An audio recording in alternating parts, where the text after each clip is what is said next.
ಸ್ಯಾಂಡಲ್ವುಡ್ನ ಸಂಪೂರ್ಣ ಮಾಹಿತಿಗಾಗಿ ನಮ್ಮ ಕೆಎಫ್ಐ ಯೂಟ್ಯೂಬ್ ಚಾನಲ್ನ ತಪ್ಪದೇ ಸಬ್ಸ್ಕ್ರೈಬ್ ಮಾಡಿ ಹಾಗೂ ಪ್ರತಿಯೊಂದು ವಿಡಿಯೋಗಳ ಅಪ್ಡೇಟ್ಸ್ಗಳಿಗಾಗಿ ಪಕ್ಕದಲ್ಲಿರುವ ಬೆಲ್ ಬಟನ್ ಅನ್ನು ಕ್ಲಿಕ್ ಮಾಡಿ.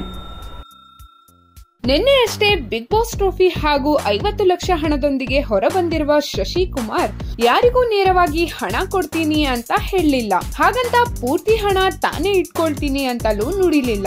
ಬದಲಾಗಿ ಯುವಕರ ಮತ್ತು ರೈತ ಸಬಲೀಕರಣಕ್ಕೆ ಹಣ ಬಳಸುತ್ತೇನೆ ಎಂದು ಹೇಳಿ ಜನರ ಹೃದಯಕ್ಕೆ ಮತ್ತಷ್ಟು ಹತ್ತಿರವಾಗಿದ್ದಾರೆ. ರೈತರು ಕೃಷಿಯಲ್ಲಿ ತಂತ್ರಜ್ಞಾನ ಬಳಸಿಕೊಳ್ಳಬೇಕು, ಇದರಿಂದ ಆರ್ಥಿಕ ಸುಧಾರಣೆ ಕಂಡುಕೊಳ್ಳಬಹುದು ಎಂಬುದು ಶಶಿ ಸಲಹೆ.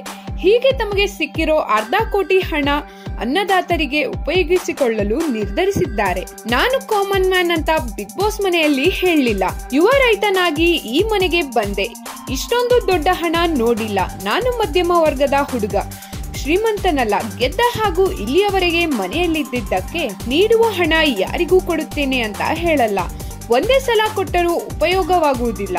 ಬದಲಾಗಿ ಕೃಷಿಯಲ್ಲಿ ಹೊಸ ತಂತ್ರಜ್ಞಾನದ ಬಳಕೆ ಕುರಿತು ಯುವಕರಿಗೆ ಮಾಹಿತಿ ತಲುಪಿಸುವ ಪ್ರಯತ್ನ ಮಾಡುತ್ತೇನೆ. ನನ್ನ ಅಧ್ಯಯನದ ಪ್ರಕಾರ ರೈತರಿಗೆ ಹೊಸ ತಂತ್ರಜ್ಞಾನದ ಅಗತ್ಯವಿದೆ. ಅದು ತಿಳಿಯದೆ ಅನ್ನದಾತರು ಎಡವುತ್ತಿದ್ದಾರೆ. ಹಾಗಾಗಿ ಈ ಕ್ಷೇತ್ರದ ಯುವಕರಿಗೆ ಅಗ್ರಿಕಲ್ಚರ್ ಮತ್ತು ಫಾರ್ಮಿಂಗ್ ಬಗ್ಗೆ ತಿಳಿಸಲು ಹಣ ವಿನಿಯೋಗಿಸಿಕೊಳ್ಳುತ್ತೇನೆ ಎಂದು ಶಶಿಕುಮಾರ್ ಹೇಳಿಕೊಂಡರು.